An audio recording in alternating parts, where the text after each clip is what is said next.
Hello everyone, कैसे हो आप सभी। तो मेरा बेटा घी नमक की रोटी काफ़ी पसंद करता है। इसमें देखो, मैं इस तरीके से जो रोटी होती है ना, उसमें ऊपर से हल्का सा घी और थोड़ा थोड़ा नमक लगा के या तो रोल करके बच्चों को खिला दो, नहीं तो ऐसे ही, मैं तो वैसे ही हाथ से ही खिला देती हूँ। और ये देखो जी, ये मैंने खाया था, ये था नॉर्मल पराठा है, देख लीजिए। और सब्जी के साथ, सब्जी ये पर कल की थी सब्जी, कल दोपहर को मंगवाई थी मैंने, जब मेरी तबीयत ख़राब थी तब की फ्रिज में रखी हुई थी, तो मैंने वही खा ली। और ये देखो जी, विहान साइकिल चला रहा है। तो ये वाली जो दोबारा आई है ना साइकिल, ये विहान चला रहा है। वो वाली साइकिल तो विहान ने साफ मना कर दिया था कि मैं चलाऊंगा ही नहीं, क्योंकि उसके पाँव पाँव फंस रहे थे उस साइकिल में।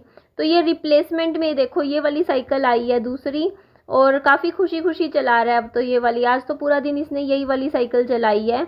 बाकी मैं ध्यान रखती हूँ भाई बच्चे का, मेरे को डर लगता है। मैंने इसको बोला है कि नहीं, सड़क पे नहीं लेके जानी, और यहाँ भी गली में ना पूरा आखिरी तक मत जाया कर साइकिल लेके, क्योंकि पता नहीं चलता ना, मोड़ पे कोई एकदम से कार लेके आ जाए तो दिक्कत है। और बाहर तो मैं देती नहीं इसको, दूसरी गली में इसको डांटती हूँ कि मत चलाया कर। क्योंकि कल ही मेरे सामने ना फेसबुक पे एक वीडियो आया था, जिसमें बताया एक बच्चा जो था ना, मतलब कार, आपने भी देखी हो शायद वो वीडियो, तो बताना, जिसमें ना मतलब मोड़ पे कार पार्क कर रखी थी किसी ने, जिससे ब्लाइंड स्पॉट हो गया, मतलब दिखा नहीं बच्चे को, और ना ई रिक्शा वाले को बच्चा दिखा। तो वो बच्चा ना साइकिल चला रहा था, मतलब दो बच्चे थे, एक पीछे रह गया थोड़ा, एक दूसरा आगे चला गया। तो ई रिक्शा वाले ने ना एकदम से जैसे टक्कर मारी ना, तो वो बच्चा ना ई रिक्शा के नीचे आके, मतलब वो बचा ही नहीं बच्चा। तो ये ऐसा हुआ। तो फिर मैं तब से थोड़ा सा ना मैं ध्यान रखती हूँ, क्योंकि बच्चे को देखो साइकिल चलानी आती है, बट अभी वो बहुत छोटा है, 6 साल का ही है, उसको सड़क के नियम नहीं पता ना कैसे क्या हैं। वैसे तो देखो गली खाली है, देखो कोई आ नहीं रहा, लेकिन फिर भी गाड़ियां भी आ जाती हैं, कार भी आ जा रही है, एकदम से ना पता चले। इसलिए मोड़ तक मैं मना करती हूँ कि आखिरी तक ना हो, लेकिन ये मानता नहीं है, बिल्कुल आखिरी तक गली के जाके वहां से साइकिल मोड़ता है। थोड़ा सा बीच में से मोड़ ले, मैं कहती हूँ साइकिल आधे आधी गली में चला ले, पूरी गली में ना चला। क्योंकि आधी गली में तो देखो एकदम से, देखो सामने से आएगा कोई भी ट्रैफिक वो दिख जाएगा, लेकिन एकदम से बिल्कुल आखिरी से, क्योंकि मोड़ से लेगा ना, तो फिर पता नहीं चलता ना, तो थोड़ा डर लगता है। तो ये देखो जी, ये साइकिल मैंने ना जुड़वा दी थी, ये देखो इस तरीके से मेरे 250 रुपये लगे, उसमें साइकिल भी जोड़ दी उन्होंने पूरी, ये देखो इस तरीके से। और ये पहिए तो मैंने पहले खरीदे ही थे, लगवा दिए 3 के, और घंटी भी मैंने लगवा दी है साइकिल में। तो अच्छा, मुझे एक बात और आप लोगों से बोलनी है। पहले तो यहाँ पे देख लीजिए, यहाँ मैं बेड झाड़ रही हूँ, ये बेड झाड़ के इस पे ना मैं कपड़े रख दूंगी, धुले हुए सूख गए थे, तो पहले बिस्तरा मैं झाड़ूंगी। और मेरे को तो, मैं तो इस कमरे में सोना चाहती हूँ, मेरा मन करता है मैं यहाँ पे सोऊं, क्योंकि इस कमरे में ना टीवी देखते देखते अच्छा लगता है रात को। लेकिन विहान है मेरा बेटा, मानता नहीं है, वो जिद करता है कि नहीं, मेरे को तो आगे वाले रूम में ही सोना है, क्योंकि उस कमरे में एसी है, तो बीच बीच में मैं थोड़ा एसी चलाती रहती हूँ, तो कमरा ठंडा हो जाता है। तो क्या कर सकते हैं, फिर मेरे को विहान की माननी पड़ती है, और वो अकेले सोता नहीं है। और अगर मैं इसको अकेले सुला दूँ और इसको पता चल जाए ना कि मम्मी पीछे वाले रूम में जाके सो गई है, तो ये रोता है, फिर ये मानता नहीं है, मम्मी मेरे को क्यों छोड़ा अकेले, ऐसे वैसे तो बहुत करता है। तो देखो कितने सारे कपड़े थे, सारे सुखा दिए। और पता नहीं यार क्या हो रहा है मेरे को, मेरे पेट में दर्द होता रहता है पूरा टाइम, कई महीने हो गए हैं, 4-5 महीने से अपने आप ही होता है। जैसे कुछ भी खाओ ना, तो पेट का जैसे निचला हिस्सा है ना, वहाँ पे अजीब सा दर्द सा होने लग जाता है। तो पता नहीं क्या है, मे बी जैसे वजन की वजह से है, या पेट पे, पता ही नहीं क्या है, बट चलो हो जाएगा ठीक, कोशिश तो कर रही हूँ। तो यहाँ पे सारे के सारे कपड़े ना मैं उठा के रख देती हूँ। और एक बात और मैं बोलना चाहती हूँ आप लोगों से कि देखो, एक चीज़ मैं बोलती हूँ कि देखो, ऐसी चीज़ें ना मतलब नहीं, मतलब करनी चाहिए, लेकिन क्या करें, दुनिया में ये सब चीज़ें भी हो रही हैं। पता है क्या है, लड़कियों को, देखो आपने ये तो सुना ही होगा कि जब शादियां होती हैं तो लड़की वाले लड़कों को पैसे देते हैं, पैसे दे के ऐसे। अब अभी भी पता है बहुत सी ऐसी जगह है जहाँ पे ना मतलब लड़कियां ना, मतलब लड़की शादी करने के लिए लड़कियों को के मतलब माँ बाप को पैसे दिए जाते हैं, मतलब उनको पैसे देंगे, उसके बाद लड़की से शादी करेंगे। मतलब इतनी डिमांड है ना लड़कियों की, बढ़ गई है हमारे हरियाणा में तो, क्योंकि आपको पता ही है हरियाणा में लड़कियां कम हैं, लड़के ज़्यादा हैं। मतलब 1000 पे ना 920, 917 ऐसे है लड़कियां। तो लड़कियों की कमी हो रखी है बहुत ज़्यादा हरियाणा में। तो इस वजह से पता है क्या होता है, जैसे हरियाणा के जो क्षेत्र होते हैं ना, वहाँ पे जैसे दूसरी साइड की जैसे कुछ मतलब हैं स्टेट्स हैं, वहाँ से ना मतलब लड़कियों को लेके आते हैं और फिर उनसे शादी करते हैं उनको। और वो लड़कियां भी पता है क्या होती हैं, वो कहीं तो ऐसी होती हैं जो पहले ना मतलब वो दूसरा काम करती थी, जैसे वैसा वाला, समझ जाओ आप कौन सा काम। तो वो उस काम करती थी पहले, उसके बाद वो छोड़ के फिर किसी से ऐसे ही मतलब पैसे लेके शादी कर लेते हैं। या फिर मतलब पता है क्या होता है कि अपने जैसे मतलब पता नहीं, जैसे पहले किसी के साथ बैठे होते हैं, उसके बाद वहाँ बच्चा पैदा करके मतलब फिर दूसरी जगह भी ऐसे बच्चे बच्चे छोड़ते रहते हैं। मतलब वहाँ पे ना पता है कई जगह चलता ही यही है कि मतलब पैसे देते हैं फिर लड़की लाते हैं।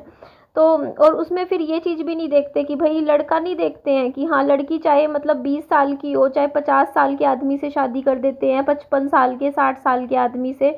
वो चीज़ तो बस भूल जाओ कि देखते हो कि हाँ भाई उम्र देखते हो, बस कुछ नहीं देखते, सिर्फ पैसा देखते हैं। तो कई जगह तो ऐसे हैं जहाँ पे ना लड़कियों के फादर खुद ही मतलब डिमांड रखते हैं कि हमें 1 लाख रुपए दोगे तो हमारी बेटी से आप लोग शादी करोगे, मतलब शादी हम करवा देंगे। फिर उस वहाँ पे भी लड़कियाँ पता है क्या है, वो मान जाते हैं, लड़की लेके आ जाते हैं। वो लड़कियाँ जो होती है ना, जो पैसे से मतलब इस तरीके से लाते हैं फिर मतलब शादी करते हैं, तो वो लड़कियां ना ज़्यादा टाइम नहीं रहती, वो साल 1.5 साल रहती हैं, उसके बाद फिर वो छोड़ के फिर वो आगे मतलब दोबारा शादी कर लेती हैं, पैसे ले लेती हैं। तो ये सिस्टम चल रहा है आजकल, बहुत देखने को मिलता है इस तरीके से। तो वही चीज़ मैं बता रही थी आप लोगों को कि थोड़ा सा ना, इसीलिए कहते हैं कि ना लड़के और लड़कियों की जो संख्या है ना हमेशा बराबर लगभग होनी चाहिए। जितनी लड़के हो मतलब जो मतलब मैं अब कुछ शब्द ऐसे हैं देखो यूट्यूब वीडियो के ना उसमें आ जाते हैं, तो मैं वो वर्ड यूज़ नहीं कर सकती। लेकिन फिर भी देखो, हमें ना चाहे लड़का पैदा हो लड़की पैदा हो, हमें ना उतनी ही खुशी मनानी चाहिए, चाहे लड़की हो जाए तब भी हमें खुश होना चाहिए, क्योंकि लक्ष्मी आई है। और इधर देखो यार, मैं कपड़े ना, मेरे को ना काम ऐसा है, देखो अभी विहान आया था ट्यूशन से, उसको मैंने केले खिला दिए थे, पानी वानी पिला दिया था, फिर वो अपना साइकिलिंग कर रहा था, तो फिर मैंने कहा चल यार अभी वो अपना मस्त है तो मैं भी घर का कोई काम निपटा लूँ। तो ये मेरे 2-3 दिन के कपड़े इकट्ठे हो गए थे, और मैं ज़्यादा दिन के ना इकट्ठे करना नहीं चाहती कपड़े, क्योंकि मेरे कई बार ऐसा होता है एक एक हफ्ते की, फिर जब कपड़े, अभी तो सिर्फ पहनने के कपड़े हैं, फिर बेड शीट्स वगैरह भी धोनी होती है, तो उसके बाद वो चीज़ पे तो भाई फिर मेरे को ज़्यादा वो हो जाता है यार, इतने सारे कपड़े धोने हैं एक साथ। फिर मैं कहा थोड़े थोड़े 2-2 दिन के हो जाए ना, एक साथ धो लो, बढ़िया है, मतलब ये 2-2 दिन के करके। तो ये कपड़े मैंने पानी में पहले से भिगो रखे थे, तो इनको मैं ना वो लगा के ब्रशिंग करके उसके बाद इनको अच्छे से साफ़ करती हूँ। और मैं बहुत बार ये देखोगे ना पानी में से निकाल रही हूँ। और ये पजामा मैंने जो आज पहना है ना, ये मेरे को आता ही नहीं था, मैं मोटी हो गई थी बीच में, ज़्यादा वजन बढ़ गया था।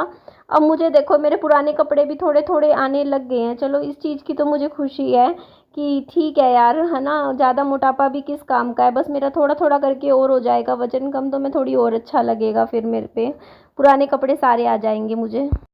और आप लोगों के ना कमेंट आ रहे थे, आप कह रहे थे नीति जो मैट्रिमोनियल पे ना 99% लड़के या मतलब जो भी रिश्ते होते हैं वो फ्रॉड होते हैं। तो देखो मैं सच्ची बताऊं, दुनिया ही फ्रॉड है आज के टाइम में, रिश्तों की बात नहीं है कि रिश्ता फ्रॉड है, एक पूरी दुनिया में हर जगह ही फ्रॉड चल रहा है।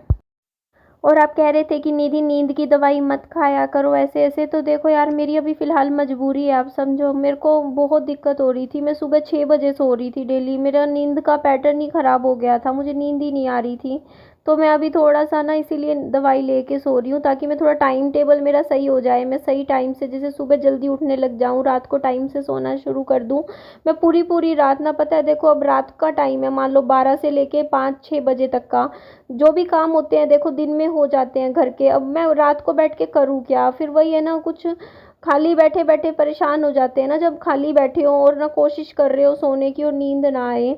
इसीलिए मैंने बस सोचा कि देखते हैं कुछ टाइम, जब तक मतलब अपना, अब जैसे जल्दी, अब मैं 12 बजे सोई हूँ कल, अब आज भी देखती हूँ जल्दी सोने की कोशिश करूँगी, तो इसी वजह से ले रही हूँ दवाई, और तो कोई बात नहीं है मेरे को। और बाकी ना मेरे को ना थोड़ा सा, अभी मैं थोड़ा सा ना इस मामले में, ये कहते हैं ना कि थोड़ा मतलब रिलैक्स फील कर रही हूँ जब से मैंने दवाई ली है, थोड़ा माइंड भी शांत लग रहा है मुझे। और एक चीज़ और, आप लोग कह रहे हो ना कि बारिश में बाहर का खाना नहीं खाना चाहिए, आपकी बात बिल्कुल सही है, बिल्कुल भी नहीं खाना चाहिए, क्योंकि इस टाइम ना इतना इन्फेक्शन फैल रखा है, और दिल्ली में तो आपने न्यूज़ सुनी ही होगी, पता नहीं कौन कौन से वायरस हैं, जो सबसे पहले तो देखो ये दिल्ली में ही ज़्यादा आते हैं। तो इतने ज़्यादा, एक तो न्यूज़ सुनी थी, 2 बहनें थी, वो दोनों ही एक्सपायर हो गई, मतलब उनको कोई वायरस हो गया था, कौन सा था आप बताना कमेंट में, मेरे को ध्यान नहीं आ रहा। तो न्यूज़ देखी थी, और पता नहीं कौन कौन से एक और जगह जहाँ बाढ़ आई है ना पानी की, वहाँ पे भी बता रहे हैं कुछ इन्फेक्शन फैल रखा है ना, इतने वो है। तो सच बताऊँ यहाँ भी बारिश का मौसम है, काफ़ी बारिश होती रहती है। और बाहर का तो देखो, मैं अगर मंगवाती भी हूँ ना कभी, तो वो मैं अच्छी जगह से ही मंगवाती हूँ, कभी भी ना मैं मतलब ऐसे रेडी वगैरह का तो मैं कुछ ज़्यादा पसंद नहीं करती। मैं कोई दुकान हो ना प्रॉपर वहीं से ही ख़रीदती हूँ, चाहे थोड़ा महंगा मिल जाए। अच्छा, आप लोग मुझे बोल रहे थे कि निधि आप बाहर की वीडियो बनाया करो, बाहर घर से बाहर निकला करो। पता है यार, मैं छोटे मतलब मैं हिसार में रहती हूँ ना, तो मेरा जो एरिया है ना वो काफ़ी आउटर में है और मेरे लिए ना डेली बाहर जाना पॉसिबल नहीं है, क्योंकि एक तो बहुत किलोमीटर दूर है। अगर मैं सोचूँ ना मार्केट घूमूँ, बाज़ार जाऊँ, तो मेरे घर से मतलब इतने ज़्यादा किलोमीटर दूर है ना, मेन मार्केट जो है काफ़ी दूर है। और फिर पता है यार, सेफ्टी वाइज भी देखना पड़ता है, छोटा बच्चा है, घर की भी जिम्मेदारियां होती हैं, बच्चा भी संभालना होता है। तो ऐसे ना मतलब बिना काम के नहीं घूमा जाता। अगर कोई काम हो तब तो देखो मैं बाजार जाती हूँ, आप लोगों ने भी देखा है, मार्केट भी जाती हूँ, बट बिना काम के बेफालतू में घूमने का कोई भी मतलब नहीं बनता है। बाजार में ऐसे ही धक्के खाते रहो। हाँ, मैं पहले चली जाया करती थी, लेकिन उस टाइम मेरे को काम होता था, मैं तब जाती थी, क्योंकि उस टाइम मेरा जैसे घर का काम चल रहा था, घर बनाया था, रिनोवेशन चल रहा था घर का काम। तो उस टाइम मेरे को सामान की ज़रूरत पड़ती थी, कुछ ना कुछ ख़रीदना पड़ जाता था, कभी बाथरूम का सामान, कभी किचन का सामान। बट अभी फ़िलहाल मेरे को किसी भी चीज़ की कोई ज़रूरत नहीं है, क्योंकि मेरे पास सारा सामान भरा पड़ा है घर में। तो जब बिना ज़रूरत नहीं है तो बिना काम के ऐसे धक्के खाने के लिए घूमना क्या क्या मतलब बनता है। इससे बढ़िया तो आप अपना घर में ही बैठो, सही है ना। इसी वजह से मैं नहीं जाती। आप लोगों को काफ़ी टाइम से दिखता है वीडियोस वगैरह में भी कि कहीं इधर जा रही हूँ उधर जा रही हूँ, फालतू में पेट्रोल फूकने वाली बात है, क्योंकि कहीं भी जाऊँगी 100 रुपये का तो पेट्रोल लग ही जाता है। दूर इधर उधर घूमो फिरो, और फिर पता है रोड पे इतना सेफ होता है कि आप ही बताइए, इतनी रोड चलती है, इतने सड़क हादसे होने लग रहे हैं। आपने भी रोज़ न्यूज़पेपर पढ़ते हो, तो काम से निकलो अच्छा है। बिना काम के ऐसे ही घूमना मेरे को नहीं अच्छा लगता। ऊपर से फिर छोटा बच्चा भी है, उसको भी क्यों परेशान करूँ बिना काम के, उसको भी ले लेके घूमूँ मैं सड़क पे ऐसे। इसी वजह से। और पहले था मैं शॉपिंग मॉल चली जाती थी, वहाँ से शॉपिंग करती थी। वो शॉपिंग मॉल मेरे घर से बहुत ज़्यादा दूर था। आजकल मैं ब्लिंकिट से ही शॉपिंग कर लेती हूँ। ब्लिंकिट आ गया तो उसी से ही सारा सामान ऐड टू कार्ट करके अपना घर पे ही सामान दे जाते हैं। तो वो मुझे ज़्यादा अच्छा लगता है, क्योंकि वहाँ से ना शॉपिंग मॉल इतनी दूर है ना, कम से कम 15-16 किलोमीटर दूर है। तो वहाँ आना ले जाना मतलब थक जाते थे। चलो जी, कपड़े धुल गए, सुखा दिए मशीन में। एंड करती हूँ वीडियो का। Bye bye.